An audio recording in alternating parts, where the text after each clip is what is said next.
би гэр бүл судлаач, сэтгэл зүйч, гэр бүлийн салбарт зөвлөгөө өгж ажилладаг. Тэгээд яг уу өнөөдөр Монгол гэр бүлийн талаар янз янзын сайн муу, сайхан муухай янз янзын тав баримтууд хэлж болно.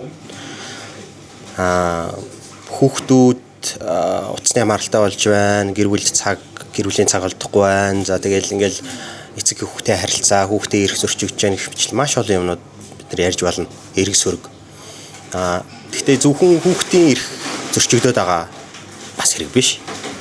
Хэрэв хүүхдийн эрх зөрчигдөж байгаа гэж ярих юм бол ээжийн ч эрх зөрчигдөж байгаа, аавын ч эрх зөрчигдөж байгаа. Тэгэхээр ер нь гэр бүлийн талаар монголчуудын суур ойлголт, уламжлалт ойлголт, одоо шин тутам бий болох ёстой байгаа ойлголт нь юу юм бэ гэдгийг бид нар өнөөдөр ярилцжээж, хэлэлцжээж бий болгох хэрэгтэй байгаа байхгүй.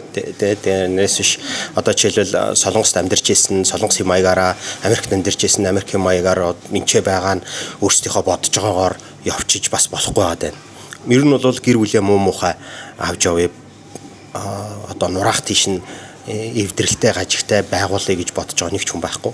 Гэхдээ өнөөдөр гэр бүлд гарч байгаа тэр гэмт хэрэгүүд, хүний эрхийн зөрчлүүд, хүчирхийллүүд, салалтууд, өнчрлүүд энэ чинь ерөөсөө л сайн гэр бүлийн жишг өөртөө мэдэхгүй.